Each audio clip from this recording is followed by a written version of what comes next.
Regarde-toi, ramassé comme un chien errant malade. Yann siffla entre ses dents, son gant de sparring rembourré enfoncé durement dans la cicatrice creusée sur mon sternum, juste à travers mon hoodie effiloché. Dans cette maison, c'est l'alpha qui fait les règles. Monte sur le tapis.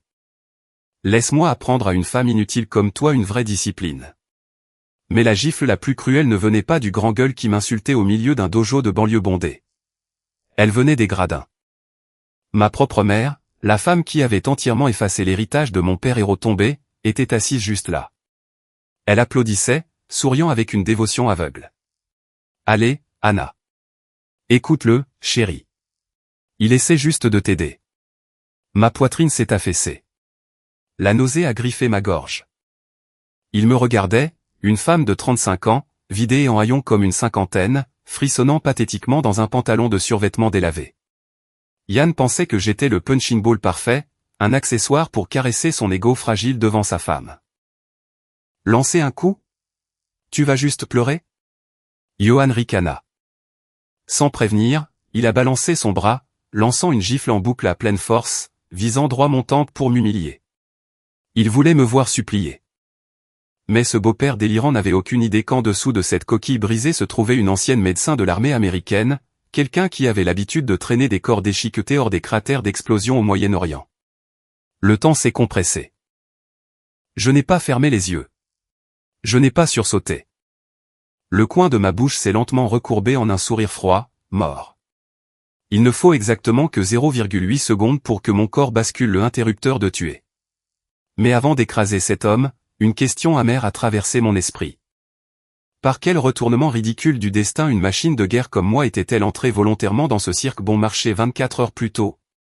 L'ampoule fluorescente au-dessus du bureau du docteur Elias Vance bourdonnait. Un bourdonnement aigu, implacable. Il s'enfonçait droit dans mon crâne, juste derrière mes yeux. Le bureau exigu de la clinique VA sentait le désodorisant à la menthe poivrée bon marché, essayant de masquer l'odeur sous-jacente de cire de sol rance et de désespoir institutionnel. Vance était assis en face de moi, ayant l'air complètement intact du monde. Sa chemise bleu poudre était repassée sans un seul pli. Il pressait ses doigts propres ensemble, formant un petit clocher soigné. Un type qui avait obtenu son diplôme de médecine dans un manuel, essayant de réparer des gens qui s'étaient baignés dans le vrai sang. Il a fait glisser un formulaire imprimé à travers le bureau en stratifie de faux bois. Thérapie familiale. Il a tapoté un ongle manucuré contre un mot en gras en bas de la page. Ancrage. Tu as besoin de te reconnecter, Anna, a dit Vance, sa voix lisse, exercée, complètement vide. Trouve un ancre dans ton système de soutien civil. Engage-toi avec ta mère, avec son nouveau mari. Ça te sortira de ta propre tête. Tu as besoin de rentrer dans la structure familiale. Je n'ai pas dit un mot. J'ai enfoncé mes mains profondément dans les poches de mon pantalon de survêtement gris. Mes jointures étaient épaisses de tissu cicatriciel pâle et dentelé. Je les gardais cachées d'un homme qui ne saurait pas quoi faire d'une vraie blessure si elle saignait sur ses chaussures chères. J'ai serré la mâchoire. J'ai avalé le goût métallique du cuivre et l'envie de le maudire. J'ai juste hoché la tête. Le lendemain matin en Ohio, l'air dans la cuisine exiguë de notre ranch d'un étage était épais de la fumée âcre de bacon brûlé. L'odeur de la bière rance de Yann de la veille collait encore au tapis bon marché du couloir. Martha, ma mère, a poussé une assiette en céramique lourde à travers la table. La fourchette en métal a raclé contre la porcelaine. Un grincement d'ongles sur un tableau noir. Un œuf caoutchouteux froid était assis à côté de viande noircie. J'ai fixé la surface de la table. Chêne massif, rainure profonde et intentionnelle près du bord. Mon vrai père, Arthur, avait construit cette table de ses propres mains. Maintenant, la tasse de café sale et trop grande de Yann était posée pile sur l'endroit exact où mon père avait l'habitude de lire le journal du matin. Martha a commencé à pleurer. C'était le genre de sanglot tranquille et manipulateur. Elle s'est tamponnée les yeux avec une serviette en papier froissé, s'assurant que je voyais chaque larme. « Pourquoi tu ne peux pas juste essayer ?» a-t-elle reniflé, sa voix tremblant de chagrin fabriqué. Johan est un bon homme. Il est fort, juste comme ton père l'était. Il dirige ce cours d'arts martiaux pour forger le caractère. Il m'a dit qu'il pouvait t'aider à t'adapter à la vie normale. Va juste à une session. Anna, s'il te plaît, arrête d'être un tel fardeau pour ce mariage. Mon estomac s'est retourné violemment. Elle comparait Yann à Arthur. Johan, un soudeur grande gueule qui avait acheté une fausse ceinture noire en ligne pour intimider des ados dans une salle de sport de centre commercial. Arthur Cooper avait donné sa vie en tirant des gens vulnérables hors d'épave en feu. J'ai pris un morceau du bacon carbonisé. Je l'ai mâché lentement. La cendre amère a enrobé ma langue. Ça avait le goût des nouilles instantanées sèches que j'avalais autrefois dans des tranchées de terre à mi-chemin de l'autre côté du monde. J'avais l'habitude d'économiser chaque centime supplémentaire de prime de risque juste pour l'envoyer à cette même maison, pensant que je protégeais un foyer. Je n'ai pas argumenté. Argumenter sur le traumatisme avec une femme qui choisissait activement des illusions confortables plutôt que sa propre chair et son sang, c'était comme verser de l'eau sur du béton. Je me suis levé purement par habitude. J'ai plié ma serviette en papier en un carré parfait et serré, et l'ai alignée parallèlement au bord de la table. J'ai pris mon assiette et suis allé vers l'évier de cuisine rouillé. J'ai tiré la poignée du robinet. De l'eau de pluie glacée a ruisselé sur mes doigts. Ces mêmes mains avaient l'habitude de suturer des artères déchirées pour empêcher des gosses de mon âge de se vider de leur sang. Maintenant, elles frottaient du jaune d'œuf croûté pour empêcher une femme d'âge moyen de pleurer sur son nouveau mari fragile. D'accord, ai-je dit, fixant le drain sombre et graisseux. J'irai. Le souvenir a claqué violemment. La puanteur chimique vive du vinyle industriel m'a arraché au présent. L'unité de climatisation du toit a soufflé de l'air glacial contre la nuque. J'étais assise au bord du tapis en mousse bleue. Je gardais les genoux serrés contre la poitrine, cachant les bleus violets foncés et les cicatrices de shrapnel dentelé qui couraient le long de ma jambe gauche. Autour de moi, une bande de comptables en surpoids et de pères de banlieue ennuyés en uniforme blanc impeccable tordaient maladroitement leurs hanches, faisant semblant d'être dangereux. Je gardais la tête baissée. J'étais juste censé m'asseoir ici, un accessoire tranquille et brisé pour garder la paix à la maison. Puis ça s'est passé. Clac, clac. Le son de gants de cuir lourd et rembourrés qui claquaient ensemble a résonné sèchement dans la pièce étouffante. Allez, alignez-vous. Yann a aboyé depuis le centre du tapis. J'ai lentement levé la tête. Le spectacle nauséabond était sur le point de commencer. Yann se tenait planté au centre du tapis en mousse bleue, les jambes écartées. Il portait une ceinture noire délavée, les bords délibérément effilochés avec une brosse métallique dans notre garage pour lui donner un air usé. Il faisait les 100 pas sous les lumières fluorescentes bourdonnantes, aboyant sur la dominance et ce qu'il fallait pour être l'alpha dans le vrai monde. Toutes les quelques secondes, il lançait un regard vers les gradins en métal. Martha était assise pile au premier rang. Elle lissait son chemisier, les yeux brillants de dévotion aveugle.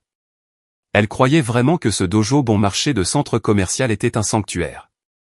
Je me tenais près du mur du fond, hors du chemin. J'ai discrètement déplacé mon poids sur ma jambe gauche. Mon genou droit a cliqué, un bruit sourd de matériel métallique glissant contre de l'os endommagé. J'ai gardé mon visage entièrement blanc. Mes mains enfoncées profondément dans les poches. Yann a claqué des doigts en pointant Liam Davis. Liam était un gamin maigre de 16 ans qui avait toujours l'air d'essayer de se plier en deux pour disparaître. Il a monté sur le tapis, son uniforme en coton bon marché froissant bruyamment dans la pièce silencieuse. « Lance un JAB », a ordonné Yann. Sa voix a résonné contre les murs en miroir. « Allez, ne réfléchis pas, frappe-moi. » Liam a hésité. Il a poussé un poing faible et tremblant en avant. L'angle était entièrement faux.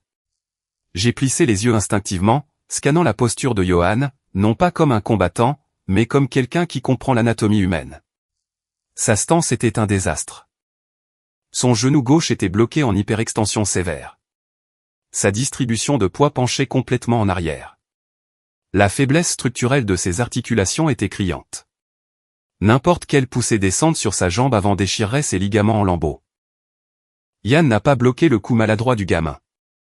Au lieu de cela, il a giflé le bras de Liam durement sur le côté, l'a attrapé par le col et l'a violemment jeté au sol. Boum. Le dos de Liam a cogné le tapis en mousse dense avec une force inutile et brutale. L'air a été expulsé de force des poumons du garçon dans un sifflement humide et nauséabond. La bouche de Liam s'est ouverte grande, cherchant de l'oxygène qui ne venait pas. Il s'est enroulé en boule serrée, serrant sa poitrine. Yann n'a pas reculé. Il se tenait dominant au-dessus de l'adolescent qui gaspillait, gonflant sa poitrine. Il a pris une longue respiration profonde, complètement aille de son propre pouvoir fabriqué. Près du distributeur d'eau, une mère s'est couvert la bouche et a reculé d'un pas. Mais dans les gradins, Martha a commencé à applaudir. Le son des applaudissements de ma mère se sentait comme des pics de glace s'enfonçant droit dans mes oreilles. Ma mâchoire s'est resserrée si fort que mes dents ont fait mal. Je savais exactement comment faire claquer le coude de Yann en arrière en moins de 3 secondes. J'aurais pu le faire tomber avant même que Liam ne touche le sol. Mais je devais juste rester là, avalant le goût amer de l'humiliation, strictement à cause du sourire rayonnant sur le visage de ma mère. Avez-vous déjà été forcé de rester tranquillement dans un coin pendant que quelqu'un avec qui vous partagez le sang applaudit un monstre? Ça ronge votre âme.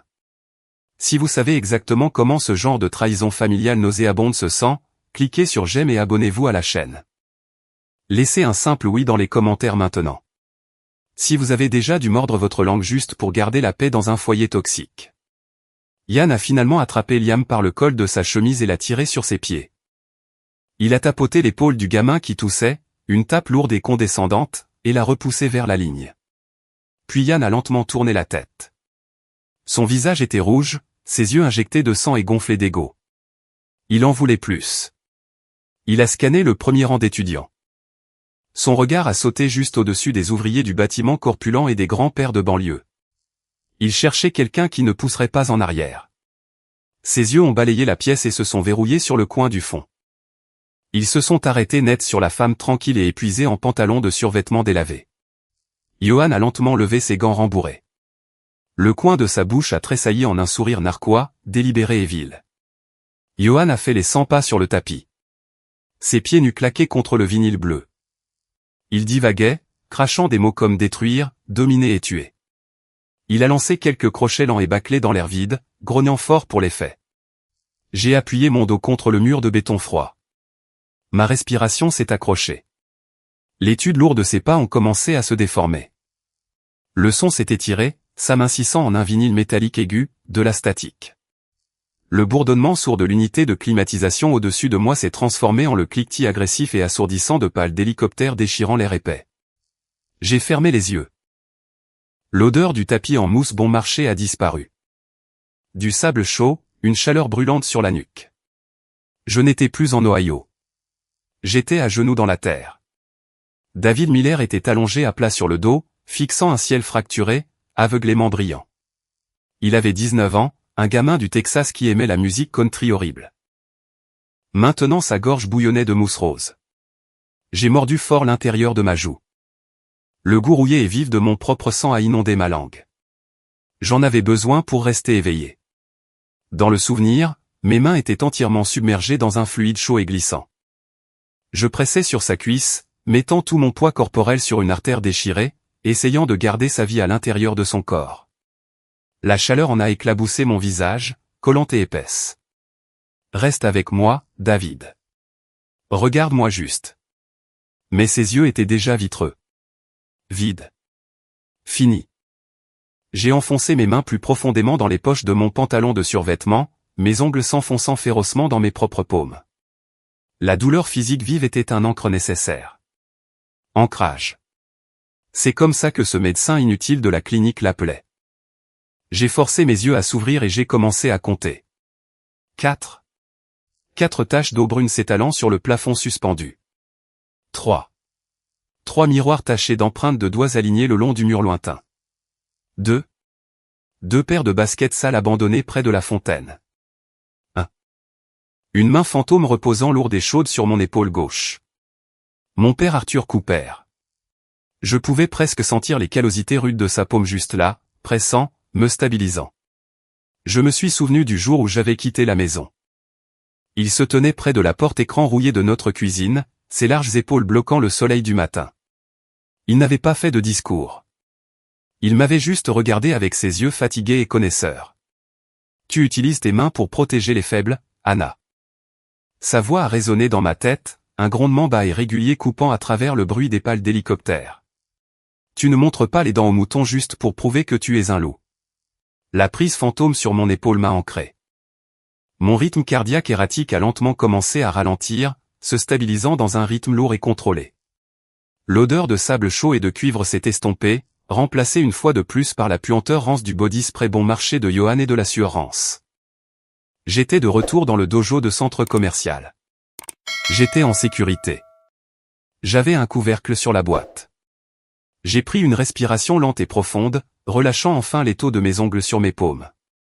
J'étais juste un fantôme debout contre le mur, invisible, complaisante. Puis l'air de la pièce s'est brisé. Anna. La voix de Johan a explosé à travers la pièce silencieuse.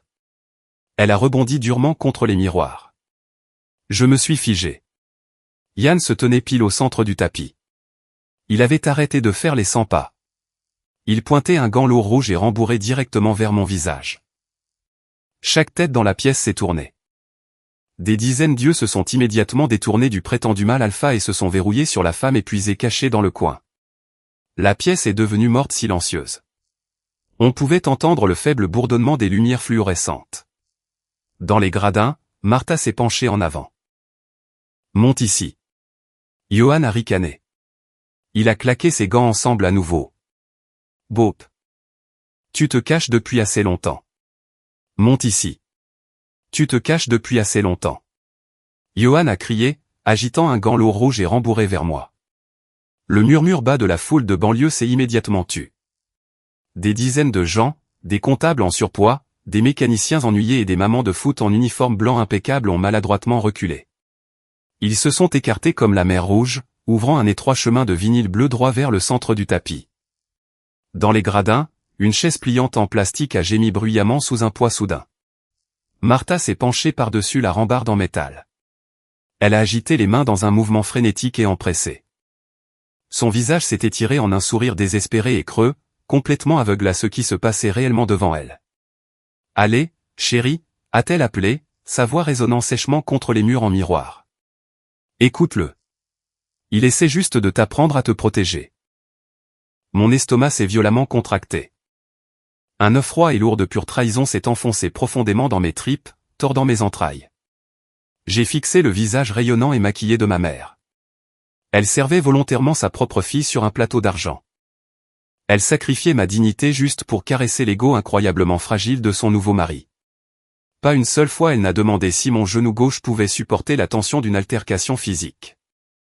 Pas une seule fois elle ne s'est souciée du matériel métallique et du shrapnel dentelé fusionné en permanence à mon os, ou des nuits que je passais à le glacer juste pour marcher jusqu'aux toilettes.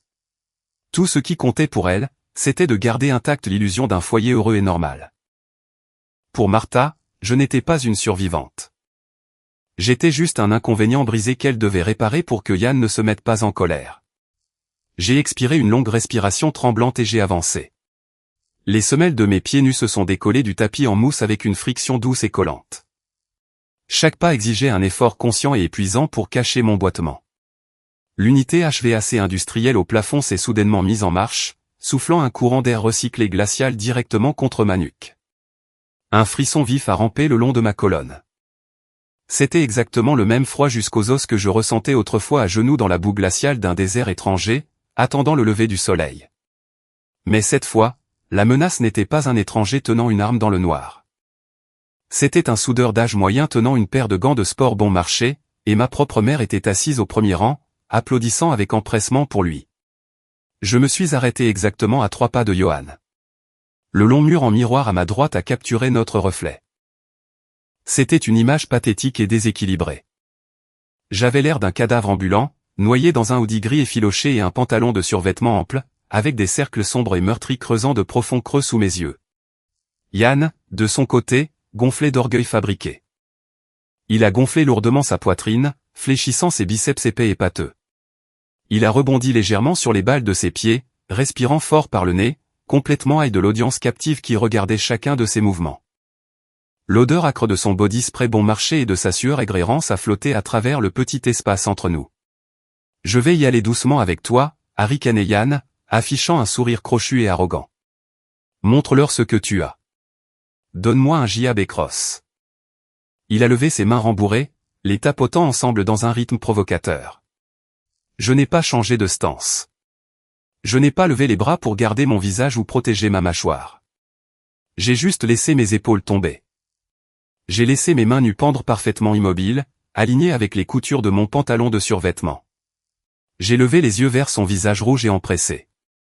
Mes yeux étaient complètement morts. L'anxiété et l'hésitation étaient parties, remplacées par une ligne plate creuse et terrifiante.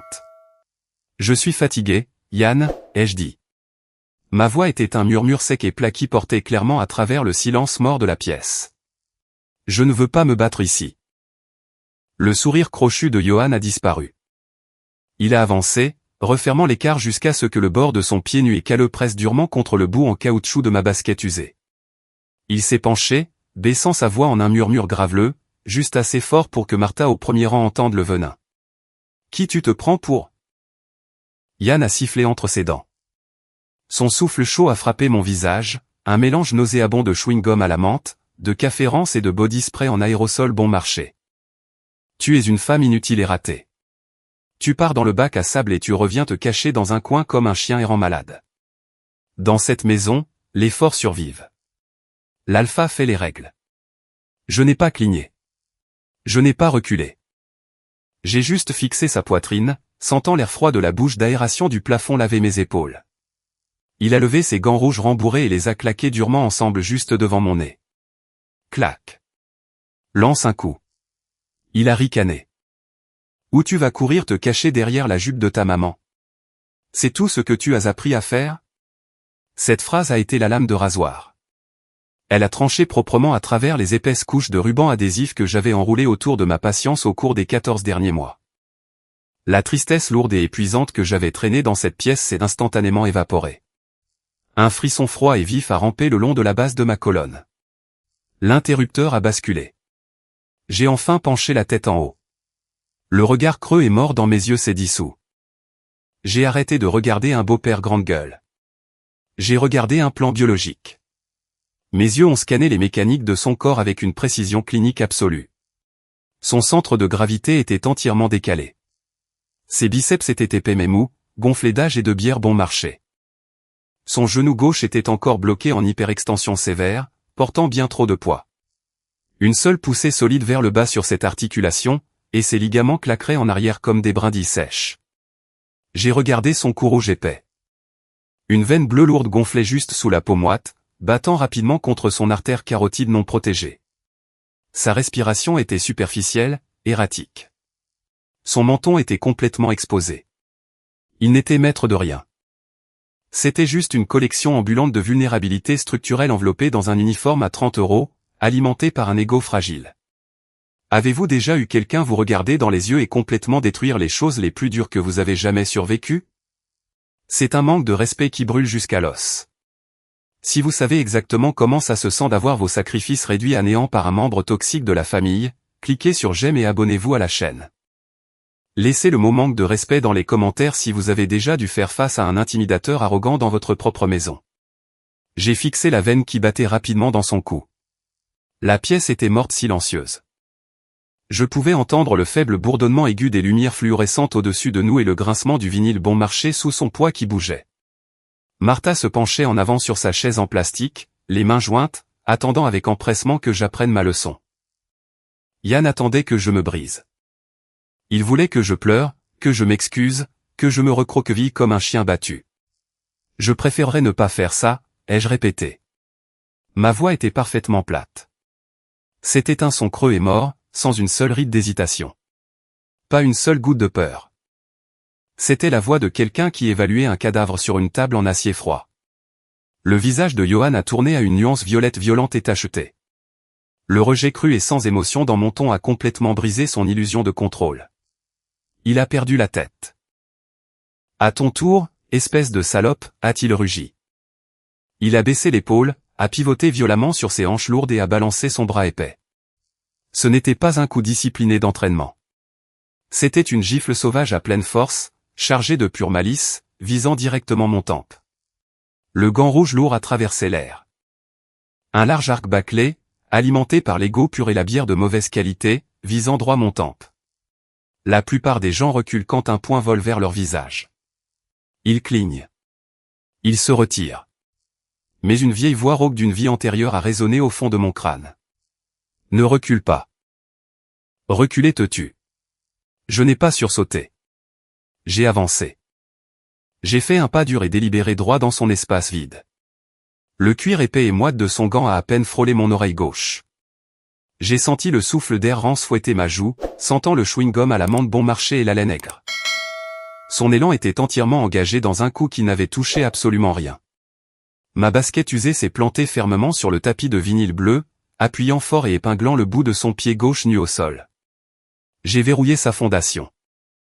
Les yeux de Johan se sont écarquillés, le blanc flashant sèchement sous les lumières fluorescentes bourdonnantes. Le sourire arrogant et suffisant a été instantanément effacé, remplacé par la réalisation brutale que sa cible était soudainement à l'intérieur de sa garde. Il n'avait aucun levier. Il était complètement exposé. Je n'ai pas lancé de coup. Les poings cassent les os, généralement les vôtres. J'ai poussé mon bras gauche vers le haut dans un mouvement mécanique serré. Je l'ai attrapé juste sous le menton, enfonçant la crête dure et dense de l'os radial de mon avant-bras directement dans sa mâchoire. J'ai poussé vers le haut et tordu, claquant sa tête lourde violemment en arrière. Son cou s'est tendu, les tendons se tirant contre sa peau. À la fraction exacte de seconde, ma main droite a jailli et s'est agrippée à l'arrière de son bras qui balançait. Mes doigts n'ont pas juste attrapé son biceps. Ils se sont enfoncés férocement dans son triceps, chassant le faisceau épais de nerfs caché juste sous le muscle mou et vieillissant. Je l'ai trouvé avec la précision froide d'un chirurgien. J'ai pincé le faisceau de nerfs et j'ai serré fort. Yann a lâché un gasp étranglé et sans souffle. Sa bouche était ouverte, mais l'angle aigu de son cou plié a coupé ses voies respiratoires. J'ai baissé mes hanches immédiatement, abaissant mon centre de gravité vers le sol. En utilisant son propre poids contre lui, j'ai violemment torqué son bras piégé vers le bas tout en enfonçant mon avant-bras plus profondément dans sa mâchoire. J'ai brisé sa structure mécanique. Il s'est effondré. Il s'est plié en deux comme une chaise de jardin bon marché aux charnières rouillées. Boum. Son dos lourd a frappé le tapis en mousse avec un impact sourd et nauséabond qui a réellement vibré à travers les planchers sous mes pieds. L'air a été expulsé de force de ses poumons dans un sifflement humide et pathétique. Je ne l'ai pas lâché. Je l'ai suivi droit au sol, abaissant sans couture tout mon poids corporel sur sa poitrine.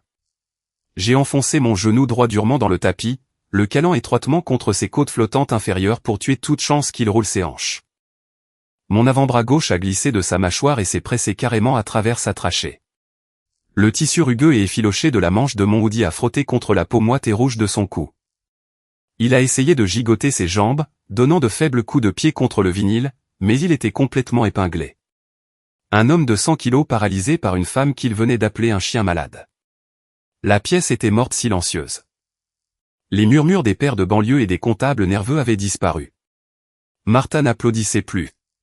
Personne n'osait bouger un seul muscle. Le seul son dans tout le dojo était le sifflement désespéré et aigu de la trachée obstruée de Yann tandis qu'il luttait pour tirer un seul souffle d'air dans ses poumons brûlants.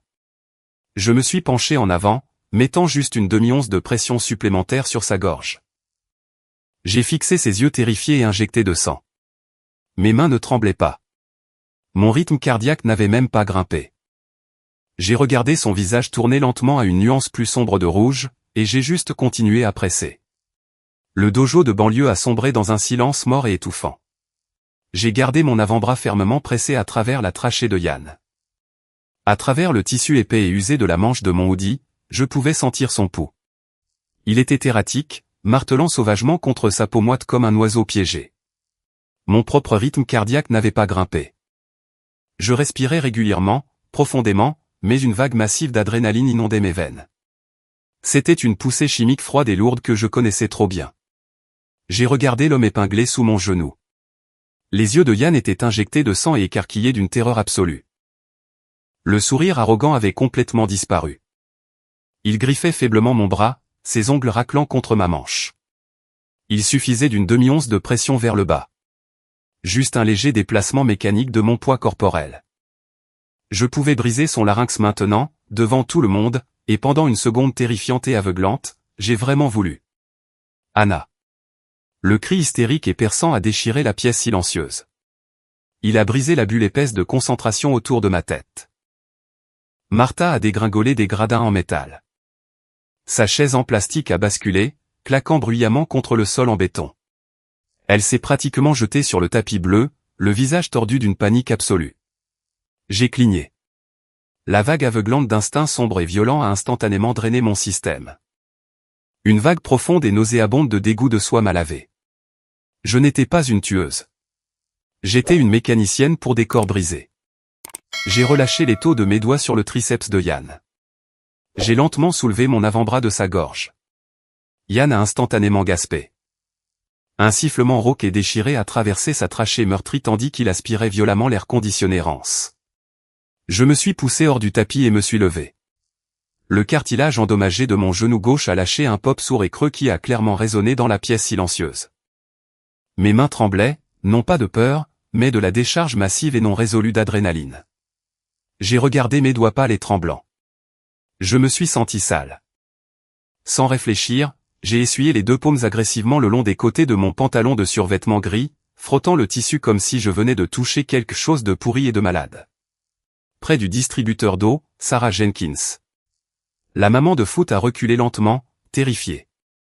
Elle a tiré son pull serré autour de sa poitrine, me fixant avec des yeux grands et peureux.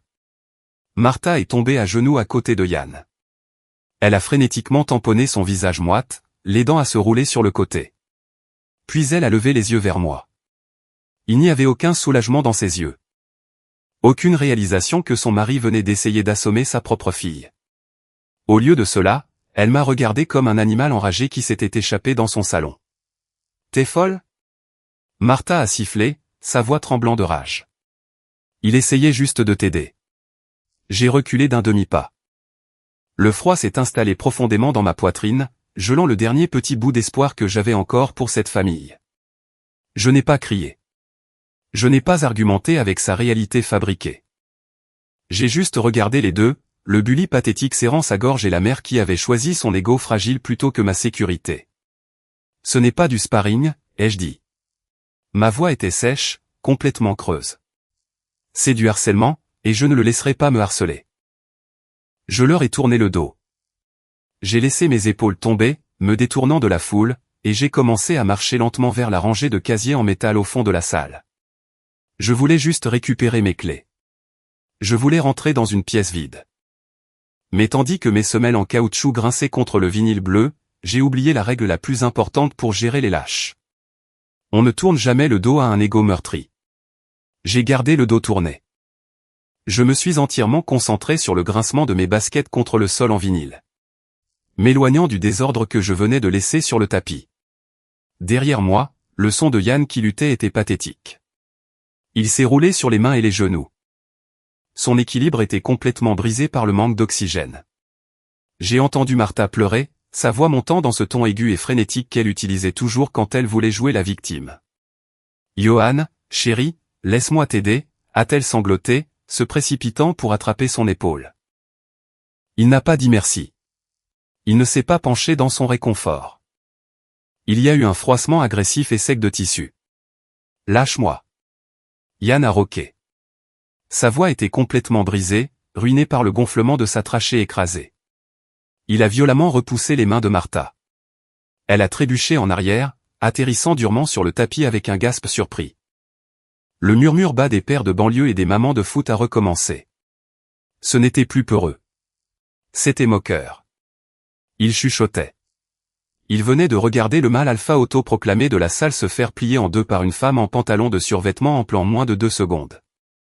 La lourde meurtrissure violet foncé qui se formait déjà à travers la gorge de Yann, exactement dans la forme de mon avant-bras, était une preuve indéniable de son humiliation.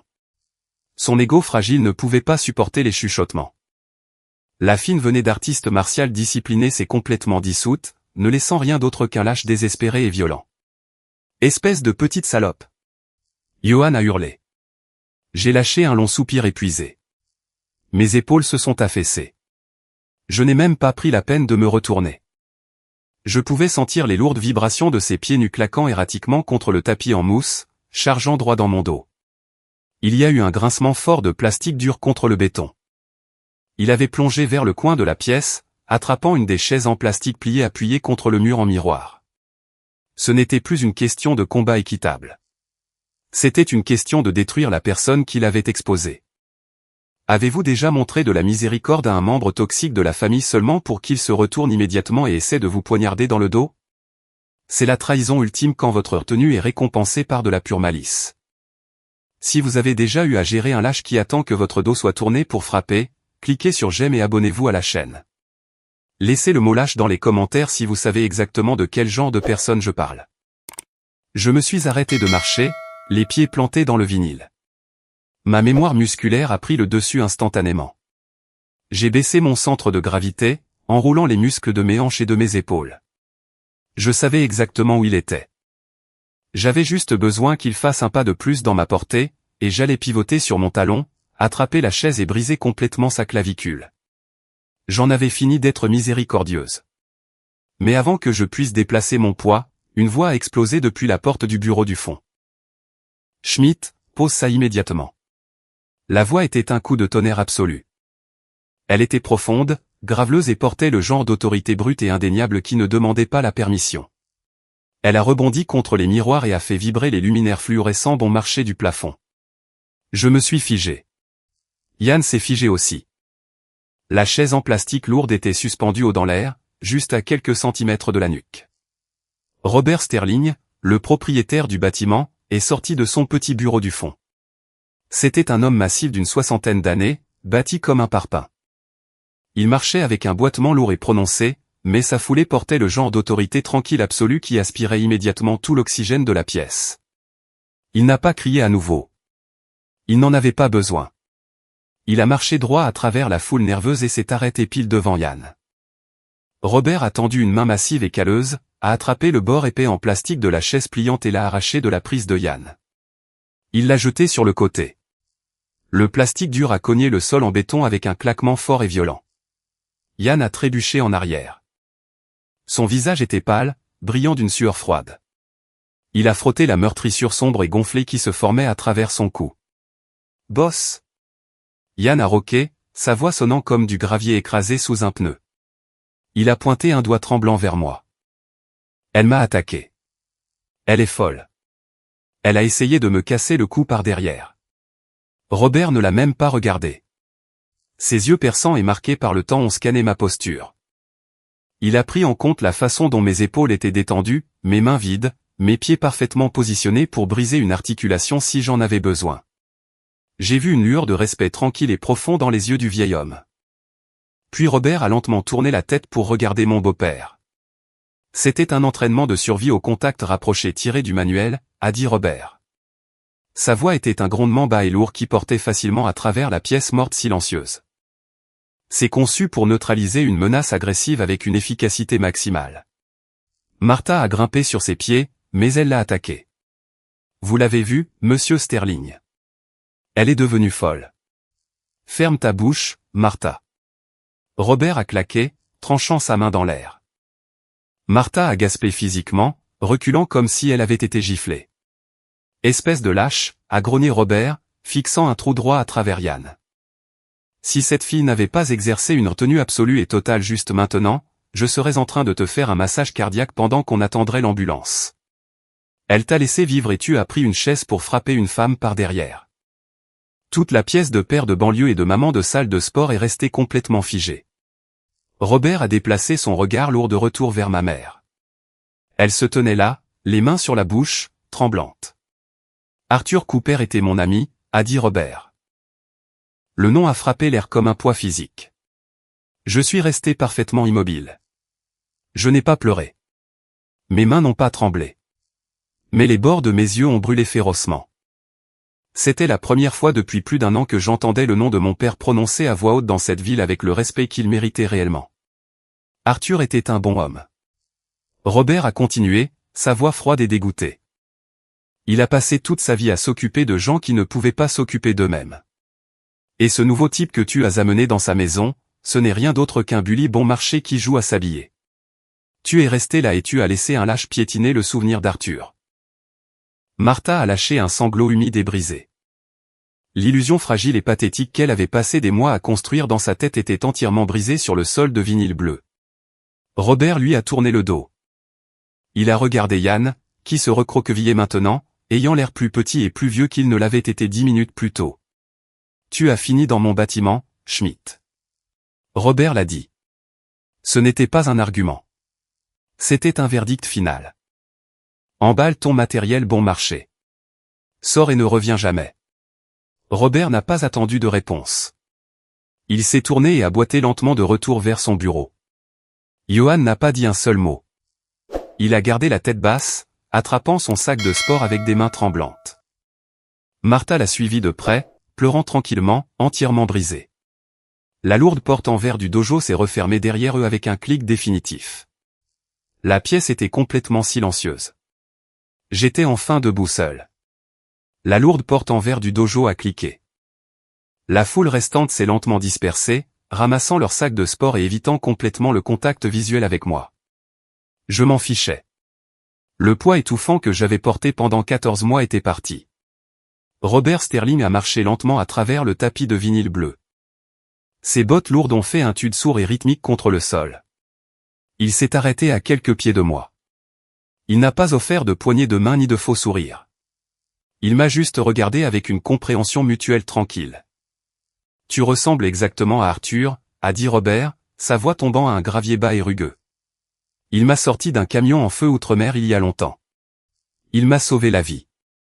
Je suppose que c'était mon tour de rendre un service à sa gamine. Il a plongé la main dans la poche de poitrine de sa chemise en flanelle et a sorti un petit morceau de carton effiloché. Il l'a tendu. J'ai regardé. Ce n'était pas une carte de visite. C'était juste un carré blanc avec une adresse imprimée en encre noire bon marché.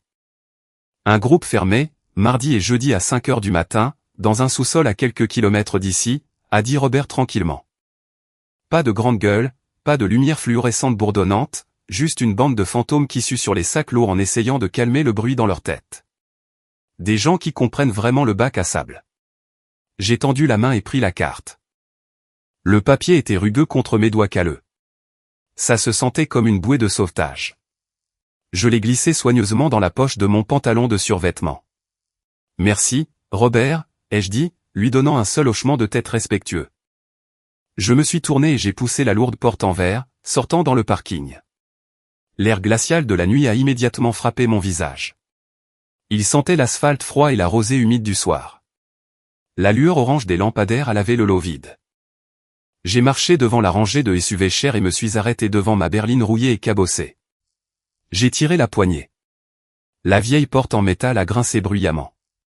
Je me suis glissé dans le siège conducteur et j'ai tiré la porte, m'enfermant à l'intérieur de la cabine sombre et silencieuse. Je n'ai pas tendu la main vers les clés tout de suite. J'ai posé les deux mains à plat sur le haut du volant en cuir usé. J'ai fermé les yeux et me suis préparé. Chaque fois que j'avais vécu une altercation physique ou un pic extrême d'adrénaline au cours de l'année passée, c'était toujours suivi du même cauchemar exact. Les tremblements violents, le bourdonnement aigu dans mes oreilles, l'odeur fantôme de cuivre et de sable chaud. Je suis resté là dans le noir, les muscles enroulés serrés, attendant que la panique s'écrase sur moi comme une vague de marée. Une minute a passé, puis deux. J'ai lentement ouvert les yeux et regardé le volant. Mes mains étaient parfaitement immobiles. Il n'y avait pas de tremblement. Il n'y avait pas de bruit de statique forant dans mon crâne. Pour la toute première fois depuis que j'avais emballé mes sacs et été revenu en Ohio, mon esprit était complètement et totalement silencieux. Je ne m'étais pas transformé en monstre comme Yann. Je n'avais pas laissé le gaslighting délirant de ma mère me briser en un accessoire soumis pour son faux mariage. J'avais tracé une ligne dure et permanente dans le béton et j'avais protégé la seule chose dans ma famille qui valait réellement d'être sauvée, le souvenir de mon père. J'étais enfin seul, mais ce n'était plus une punition. C'était un choix. J'ai tendu la main et tourné la clé dans le contact. Le vieux moteur a toussé une seconde, puis a rugi à la vie. C'était un râle mécanique rude grinçant contre l'air froid de la nuit. Mais tandis que je restais là à écouter le trom rythmique et régulier du bloc moteur vibrant à travers les planchers, ça ne sonnait pas du tout cassé. Ça sonnait exactement comme un battement de cœur. Merci beaucoup d'avoir fait ce voyage avec moi, et j'apprécie profondément chacun d'entre vous qui a écouté. Prenez soin de vous. Posez vos limites. Et je vous verrai dans la prochaine histoire.